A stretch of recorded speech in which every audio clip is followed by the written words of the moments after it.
Good afternoon, everybody. Good afternoon. As you all know, we are closely tracking Hurricane Ian, and the President has mobilized the full force of the United States government to support the people of Florida as they prepare for this storm. The FEMA administrator and I just came out of the Oval Office, where the President also held separate calls with Mayor Jane Castor of Tampa, Mayor Ken Welch of St. Petersburg, and Mayor Frank Hibbard of Clearwater. They discussed planning and preparation for Hurricane Ian. The administrator is going to give a little bit more of our conversation in just a moment. The President underscored his commitment to the people of Florida and made clear that impacted communities will have the full support of the federal government to augment state and local emergency response efforts, and emphasized the importance of encouraging families to heed evacuation orders. There will be a full readout of the calls later today in just a moment, but again, the administrator will actually share a little bit of that readout in a moment. FEMA Administrator Deanne Criswell was in Miami yesterday as well to assess the ongoing preparations, and we appreciate her taking the time to be here with us today, provide all of you an update on what those efforts look like and the latest on the storm. With that, FEMA Administrator, would you? Thank you. Good afternoon, everybody. As you just heard, I did join the President in his conversation with the three mayors in Florida. And what he spoke about with them was making sure that he understood what their needs were, and he wanted to hear from them on what their potential impacts were going to be. He asked about their progress with the mandatory evacuation orders that are in place, and he really wanted to make sure that the mayors knew that he has committed the full force of the federal family to make sure that we are there to support them in what they need, and that they can reach out to me, they can reach out to him anytime with any needs that they may have in the aftermath of this storm. So a little bit about the storm. As of this morning, the National Hurricane Center upgraded Hurricane Ian to a Category 3 storm, which means that's about 125 mile-an-hour winds. Ian is moving toward western Florida at approximately 12 miles per hour, and at this time we are expecting landfall somewhere between Fort Myers and Tampa. By the time it reaches the shores of Florida, the storm is going to slow down to approximately 5 miles per hour, and this is significant because what this means is that Floridians are going to experience the impacts from this storm for a very long time. I can tell you that our biggest concern as we wait for this storm to make landfall is storm surge. And I will note that storm surge is a leading cause of hurricane-related fatalities. Just in 2018, when Hurricane Michael impacted the Florida Panhandle, there were 5 recorded fatalities as a result of storm surge.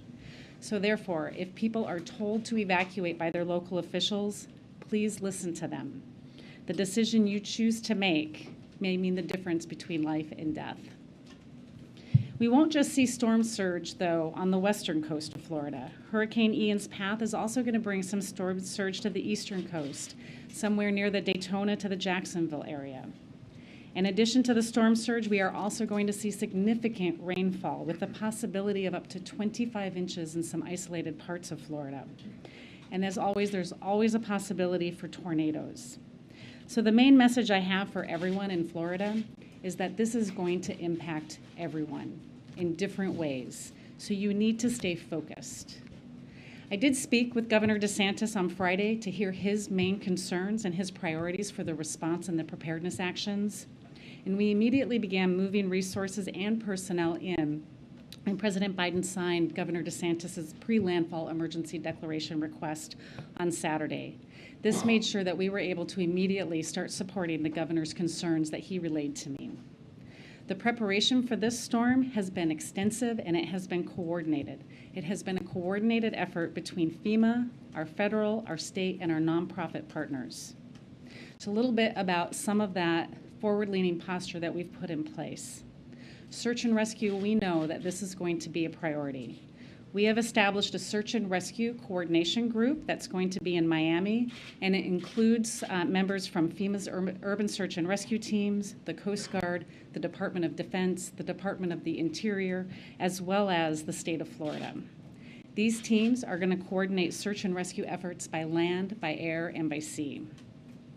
We have also pre-staged 128,000 gallons of fuel for immediate deployment, and we have moved a variety of generators of all sizes and types to help restore power to critical infrastructure after the storm passes. The Army Corps of Engineers has also pre-staged 300 personnel to conduct power and fuel assessments as soon as the storm passes. And we have 3.7 million meals and 3.5 million liters of water that are staged in Alabama. There are also multiple volunteer organizations that are postured and prepared to support feeding operations as soon as it is safe to do so. The Red Cross, they have established 29 shelters right now for evacuees, and they are also prepared to open an additional 60 shelters if needed. And we have 200 ambulances from our FEMA contract that are already in the state working side by side with local officials, and we have 4 federal medical teams on standby. So while we are postured and ready to support Florida as they prepare for the impacts of Hurricane Ian, I want to make clear that FEMA's ongoing support to Puerto Rico's recovery efforts from Hurricane Fiona, as well as Alaska's recovery from Typhoon Merbok, is still ongoing. We remain focused on helping Puerto Rico restore critical services like power and water, and our staff remain engaged with families to help them through the application process. And I'm happy to say just now that the final 4 municipalities in Puerto Rico were just added for individual assistance, so now the entire Commonwealth has that available to them.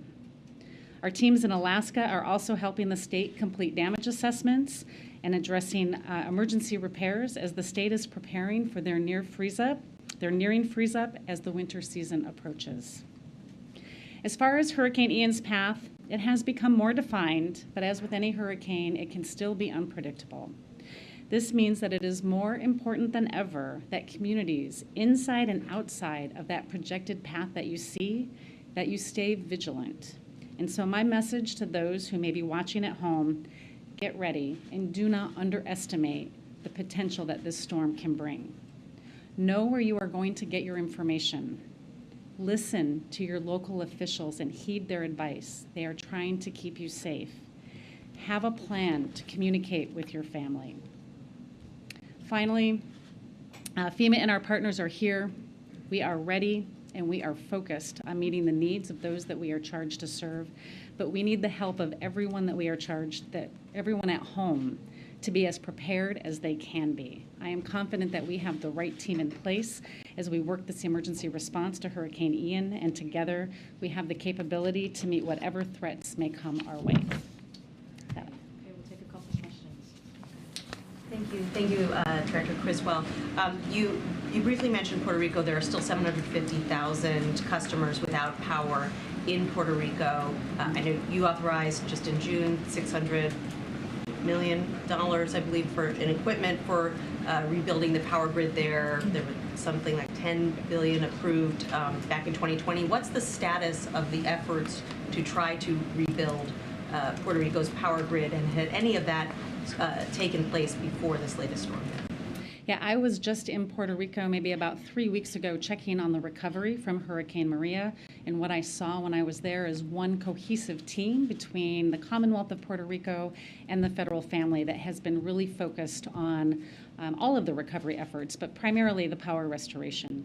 When we were there just last week checking on the impacts from Hurricane Fiona, what I saw there is they were putting power back as quickly as they could, but I think the important piece and what really stood out to me is what I saw them as they were repairing the down power poles. They were bringing back more resilient. They were putting them back with more resilient poles to withstand future impacts like we saw from Hurricane Fiona. We are committed to continuing to work with the governor of Puerto Rico in his efforts to make sure that we can rebuild this grid in a way that's actually going to be more resilient for future impacts. How long do you think it'll take to rebuild the grid? I think that we have done a lot of work in making sure that we've taken the time right now to do the plans, or the Commonwealth has, to do the plans to make sure that as they are rebuilding it, it's going to be more resilient.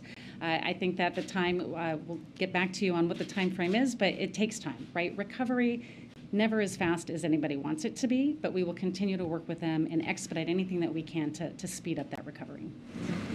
Has the administration, or will the administration, waive the Jones Act that would allow for a diesel carrying ship to dock there in Puerto Rico to help provide necessary provisions of diesel oil to those there? Yeah, we are committed to doing everything that we can within our legal authority to support the people of Puerto Rico. And we know that the Jones Act waiver is one of those things. We have a legal obligation to ensure that each waiver request meets the legal requirements of Congress.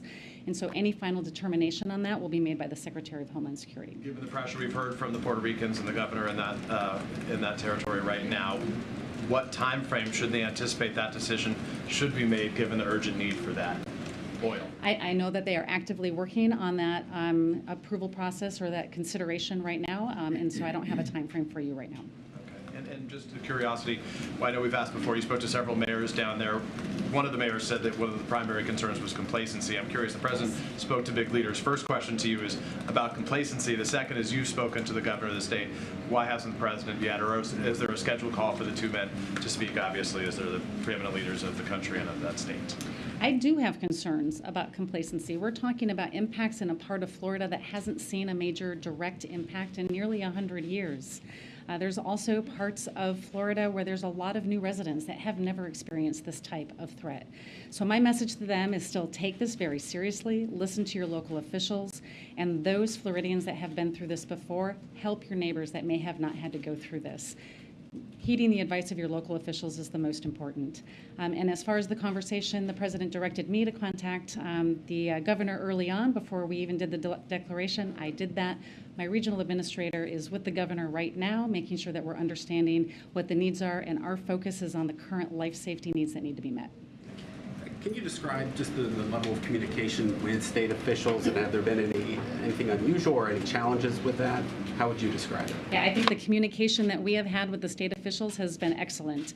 My regional administrator out of Region 4, Gracia Check, she is in Florida. She got there yesterday. She has been embedded at the state EOC working with the state emergency management director one-on-one to make sure we're understanding what their needs are. Again, she's traveling with the governor to a few areas today to make sure we're understanding what those needs. We've had a long relationship with Florida. Our Region 4 has had a great partnership with all of the emergency management team there. They've done a lot of work with the different municipalities and the counties, and I think the relationship is very strong. Is there anything different about this preparation compared to how FEMA normally prepares for hurricanes that approach landfall? Is there anything particular about the strength of this storm or where it's going to land that has changed how you prepare for it? I don't know if I would say it's changed how we prepare for it. I would say under this administration, the president has given me very clear direction that we are going to lean in and we are not going to wait to provide assistance. And that's exactly what we're doing for this one. That's what we have done for the previous hurricanes that we experienced last year as well. We understand that this is going to have some significant impacts, and we want to make sure that we have the right resources in place ahead of time to be able to respond immediately when it's safe to do so. Thanks. Related to Alex's last question, I mean, how has FEMA adapted its storm planning preparation or procedures to deal with increasingly rapid intensification of hurricanes? I mean, does it make it harder to respond to these? I don't know if it makes it harder to respond. I think where the difficulty comes in with this rapid intensification is the time that's available to notify the public to take the necessary action to protect themselves. What I find is that we have less time for states to give evacuation orders because of the rapid intensification of these storms. But what we're doing, and what I did here, is contacted the governor on Friday to make sure that he knew we were ready to support his pre-landfall emergency needs, and giving him the assurance that we would have funding available to support his actions, but also our ability to bring in the federal family to be ready to respond to them.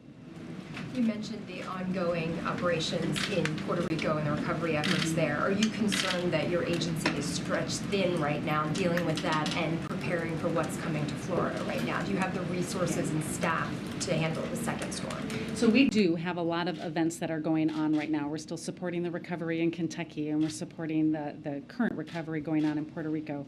We have a very talented and dedicated work staff, team of emergency managers, and we have enough people right now to come in and support the response for this, and then we will work to identify what the recovery needs are once we understand what the damages are. But we are more than postured to be able to support this response. We heard the president say last week that the federal government will cover 100% of the recovery for the next month in Puerto Rico. Do you have an estimate yet ballpark of what that's going to cost for Puerto Rico? I don't have that estimate yet, but it covers all of the different emergency protective measures, debris removal. There was a significant amount of debris removal that needed to take place. Any of their overtime costs that they may have incurred over that.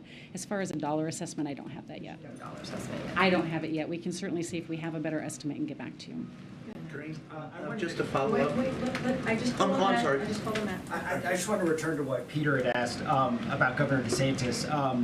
In the past, President Biden, has made calls to governors in situations of natural disasters. Kay Ivey in Alabama, or Asa Hutchinson in Arkansas, or the governor in Texas. Is there any? Can you articulate, I guess, how those determinations are made and why it hasn't been made in this case to have the president call the governor? Yeah, the president is very focused on making sure that the federal family has the right resources available to support this. That is why I contacted the governor right away, and we have a team of my senior leadership that are embedded with the governor to make sure that we're supporting that. Our focus today is making sure that we have the right measures in place to support the life-saving activities that need to happen. Any conversations afterwards will need to be, we need to see what the damages are. But he's made conversations with the mayors, so is there any reason why not the governor? Again, we have a strong team that's in place supporting the governor right now, working side by side with him and his staff. We'll continue to stay engaged with him. Thanks. Just a follow-up to that. Normally, presidents call governors or the governors call presidents, but the only thing that really, during hurricanes, the only real question I really want answered is it in any way the fact that they haven't talked? Is there any way that it's impeded efforts for the federal government or FEMA to implement plans in Florida? And if so, what would they be? No, we are very focused on what the needs of Florida is right now. We do not bring politics into our ability to respond to these disasters. We are going to support whatever Governor DeSantis asks of us. We signed his emergency declaration within hours of him sending it in. We'll continue to do that as we see what the impacts of the storm are. So the communication between the president and the governor has no impact on how you all operate? Zero. Just on the trajectory of the storm, I know you said that you expected to make landfall somewhere on the West Coast. Is there an expectation that that could change in the coming, day or two? And if it were to make landfall somewhere else that isn't the area you described, what steps would need to be taken in order for those resources, I guess, to get quickly moved to other areas? And is the agency preparing for that? Yeah, I think that's an important question, right? We have a tendency to really focus on the cone and where it's going to make landfall. But as I talked about in my remarks, we are going to see impacts across the state of Florida, whether it's inland flooding from the large amount of rain that we're going to see, tornadoes and tornado watches that we may see in the southern part of the state later today, to the storm surge and the hurricane force winds that may impact the communities near landfall. We are postured and we are moving our equipment in a place that can support all parts of Florida because we know that there are going to be impacts across the state. And just in terms of the agency's resources, FEMA has obviously been involved in working with the issue of influx of migrants across the country. Has that in any way put a strain on the agency and its resources and personnel, or do you at this moment feel like you have what you need to do that as well as natural disaster relief work? Yeah, the resources that we are providing to support the influx of the migrant flow is through a program called our Emergency Food and Shelter Program. It's a reimbursable grant program, and that's the main source of our involvement right now. When you talk about complacency, what are you concerned about? Are people refusing to heed evacuation orders? Yeah, what I worry about when I think about complacency is that if it's been a near miss in the past, they feel like they can just ride this out. I've been through this before, and I've had no issues, and so I can do it again. That's a dangerous way to think. You need to listen to your local officials because the storm surge, 10 feet, maybe in some areas higher, is going to be significant, and you put 20 inches of rain on top of that inland, you need to be able to listen to your local officials, right? And I think what we have and what we see is people that have not had any impacts, they think that that's not going to happen again. Take it seriously. Do not underestimate the potential that this storm can bring. Okay, last two. Thanks, Karine. Administrator, thank you. So in the aftermath, the Strategic Petroleum Reserve is at the lowest level since 37 years, and you said you've set aside some gas for Florida. Is there a concern that the reserve is not high enough now to handle the aftermath of this emergency and other hurricanes that could come? I don't have any concerns at this point that we're going to have the ability to handle the fuel needs that we're going to need in Florida. We will continue to assess after the storm passes to see what the impacts are. We'll make sure that we're putting measures in place to support any gaps that we might identify. The season, you think you're covered? It all depends on what the impacts from this storm might bring, and so we need to do those assessments after the storm passes. Okay, last question, way in the back. Thank you. The storm is expected to travel north. Have you had any conversations with the governors of South Carolina and Georgia about the potential impacts there? What are you most concerned about? Yeah, I spoke with both governors yesterday to get a better idea of what they were concerned about. They were stepping up their postures to make sure that they were prepared to support any impacts that they might see. As the storm track continues to change, again, our regional office will continue to engage with them, and we'll move resources into there if needed. And we'll stay in close contact with the governors and their staff. Thank you. Appreciate it. Thank you. Thank you. Okay. One quick thing for all of you. This afternoon, President Biden will highlight his and congressional Democrats' efforts to protect and strengthen Medicare and lower health care costs for seniors. This comes alongside today's news that for the first time in more than a decade, premiums for Medicare Part B will decrease next year rather than go up. This will lower healthcare costs for millions of seniors and people with disabilities each year. The President will be joined today by Medicare beneficiary with diabetes, who will share firsthand how the Inflation Reduction Act will benefit Americans like him. Of course, the President's effort to lower healthcare and prescription drug costs and protect Social Security and Medicare stands in stark contrast with what Republican officials are focused on. Republicans officials are focused on repealing the Inflation Reduction Act. That is their first action that they would like to take under their GOP agenda, which would increase seniors' prescription drug costs and undo the $35 cap on insulin costs for people on Medicare. The President will also emphasize the dangers of Republican officials' plans to put Medicare on the chopping block every 5 years. President Biden will remain focused on lowering costs for American families when it comes to health care and also across the board. With that, Josh, you want to kick us off? We don't have much time because I know some of you all have to gather in about 10 minutes or so. Thanks, Karine. Poland's prime minister said that leaks in 2 natural gas pipelines running from Russia were an act of sabotage. Does the U.S. have any evidence of sabotage? What role was it playing in this inquiry? So I'm not going to get into going to speculate on the cause of this. It's not something that we're going to do. I know our European partners are investigating this, so we stand ready to provide support to their efforts once they have completed their investigation. As you all know, these pipelines weren't pumping gas into Europe at this time. NS2 was never operational, as you guys know. NS1 has not been operational for weeks because Putin has weaponized energy, and we have said this many times before. This just drives home the importance of our efforts to work together to get alternative gas supplies to Europe and to support efforts to reduce gas consumption and accelerate true energy independence by moving to clean energy economy. Secondly, Facebook's parent company, Meta, removed more than 1,600 accounts tied to Russian disinformation. It also took down accounts tied to Chinese disinformation. Does the U.S. believe that Facebook is effectively, incredibly policing its own network? So we'll say first that that we are confident in the integrity of our elections here. The U.S. government has been the integrity of the elections. The U.S. government has been focused on identifying and exposing foreign influence efforts and information operations. For instance, just a few weeks ago, the U.S. exposed how Russia has spent over $300 million just trying to influence foreign politics around the world since 2014. We are seeing social media platforms take more serious steps independently on their own against coordinated, inauthentic behavior in the last few years and enforcing their terms of use. The report appears to be another example of that. again, we have confidence in the integrity of the elections. Have the Europeans requested help in identifying how these leaks began? Don't have anything to report on what we have heard from the Europeans at this time, or anything to preview. You've made numerous efforts to get more natural gas to Europe as they face winter. How are those efforts going? Well, those conversations are ongoing. We've laid out some of the previous conversations that have happened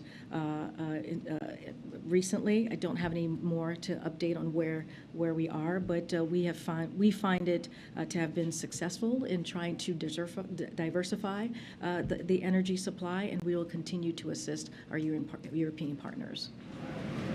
Just on the Puerto Rico Jones Act question that was asked before, does the president himself currently have a thought on whether a waiver could be issued for this specific situation? So when it comes to this specific situation, look, we're committed to, again, doing everything that we can within our legal authority to support Puerto Rico. That's basically what the administrator said, and that is our number one focus, to get them what they need and to get them back on track. And so we're going to, as a federal government, we're going to continue to give those resources. The Biden administration is closely evaluating any waivers requests that come in, including this particular one, as Criswell said while she was just here, and to make that final determination. But that is going to be made by the Homeland Security, and so we'll leave that up to them. But again, we're going to evaluate every one of them very closely. Just on a separate matter, just the reports of men in Russia trying to flee the country. There are even some reports of people trying to harm themselves physically to try to avoid conscription.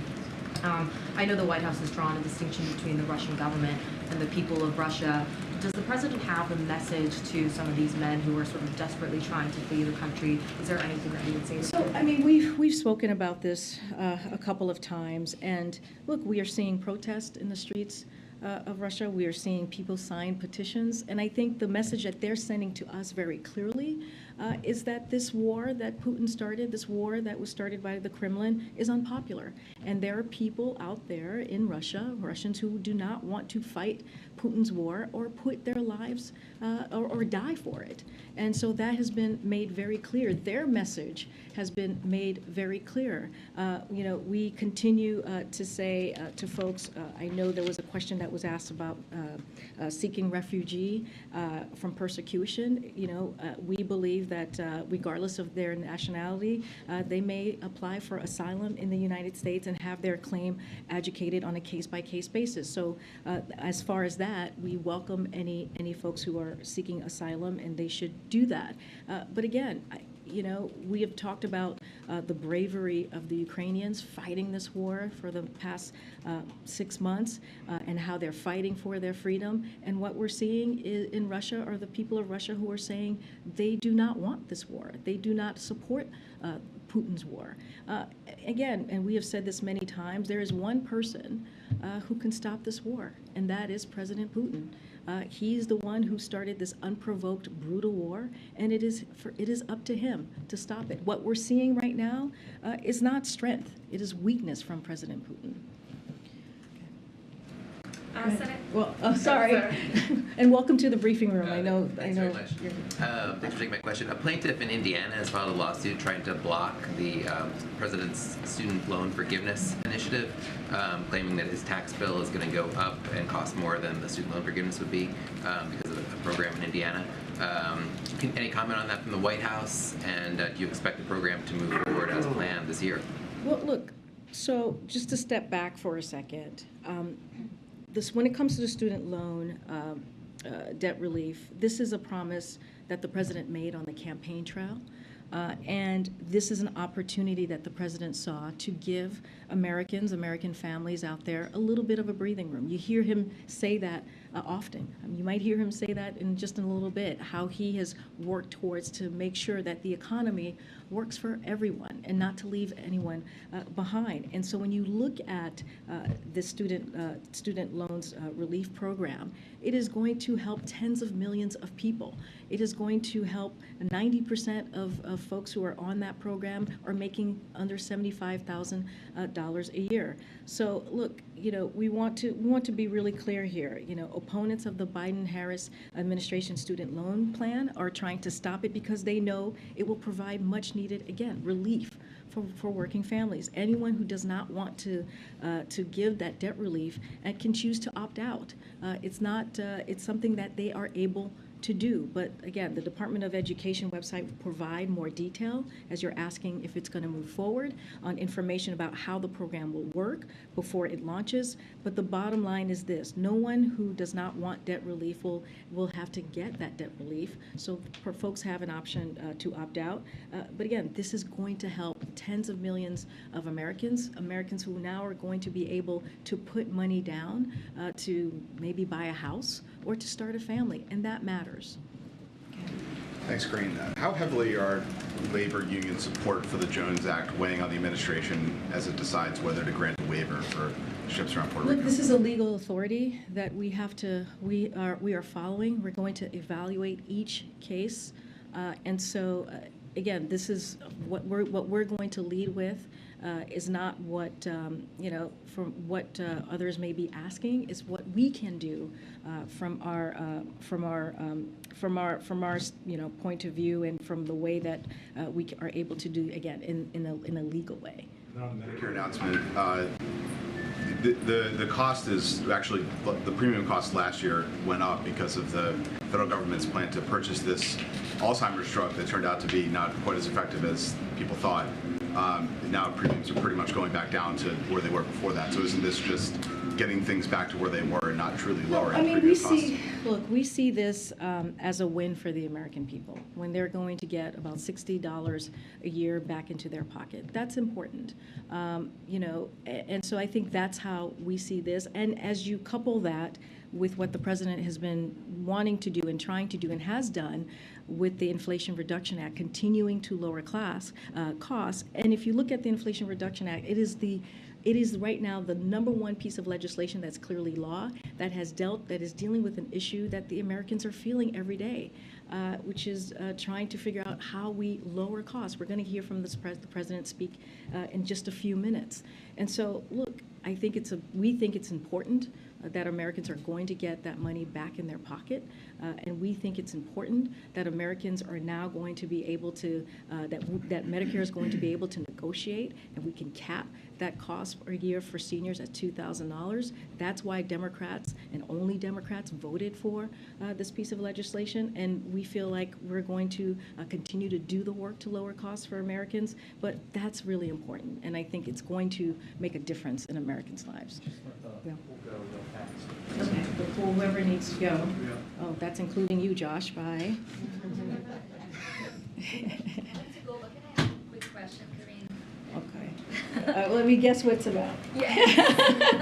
Election is coming up this Sunday in Brazil. Yes. So I know that Democrats in Congress are pushing for the White House to recognize the result immediately, within minutes after it is confirmed or announced. Is the White House planning to do this immediately? And is the White House concerned the result could be contested? So as you know, we're going to be monitoring these elections, as we have many elections that have happened in the last couple of weeks, in particular in Brazil. We're going to monitor them closely and have the trust in the strength of the Brazil's democratic institution. So we have seen recent reports of violence, and although the right to protest is fundamental in any democracy, the United States condemns any violence and urges Brazilians to make their voices heard in a peaceful manner. We believe that is important in this in this upcoming election. As a partner democracy in Brazil, or to Brazil, we will continue to follow the elections with the full expectation that they will be conducted in a free, fair, transparent, and credible manner, with all relevant institutions operating in accordance with the constitutional rule. Again, we will be monitoring this. Is the White House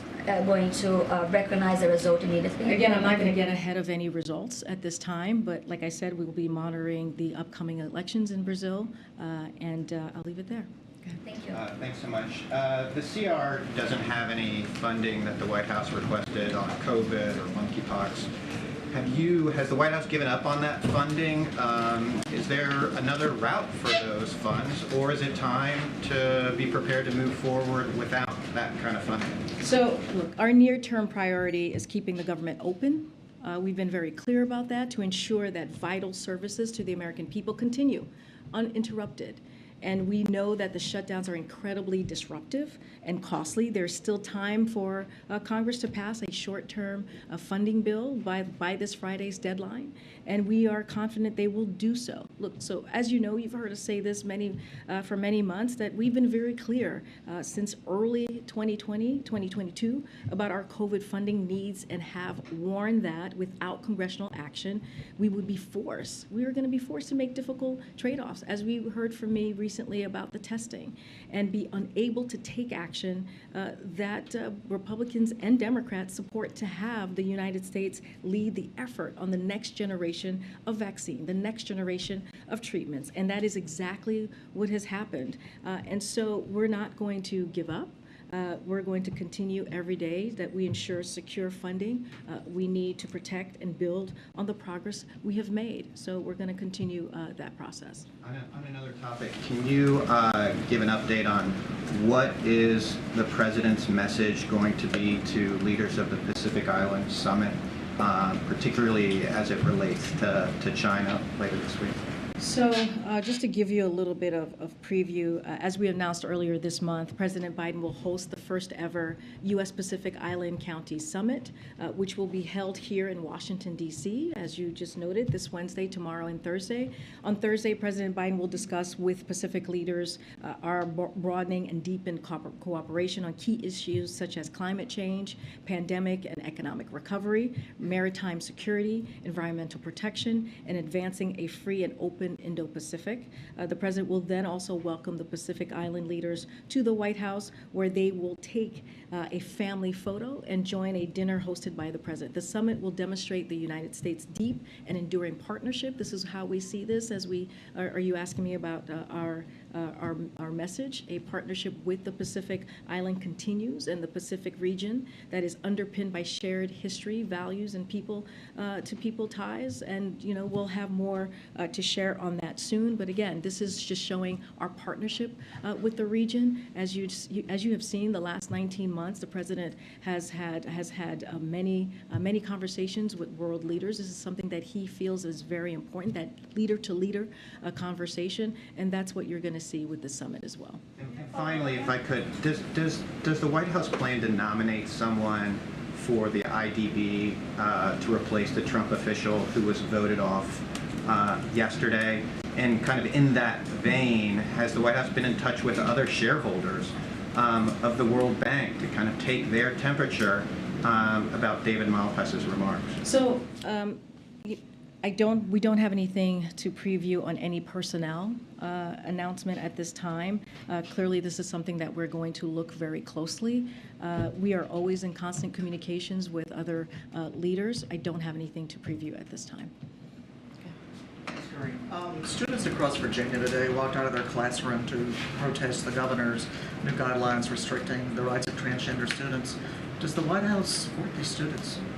So I haven't seen those reports, but this is a president that supports the LGBTQI+ community and has been supporting that community for some time now, as vice president, as senator, and certainly as president now. And he speaks always is proud to speak out against the mistreatment of that community. We believe, and he believes, transgender youth should be allowed to be able to go to school freely, to be able to express themselves freely, to be able to have the protections that they need to be who they are. Again, I have not seen these reports, but we can say with all confidence, and you all know, have covered him for some time, when it comes to this community, he is a partner and he is a strong ally, as well as the vice president. Okay, Rob. Oh, Rob, we gotta go. I'm sorry, guys. We gotta go. I know. You want this question on Pakistan? Well, I wasn't going to, but all right. Well, I'll see you guys tomorrow. Okay. See you tomorrow.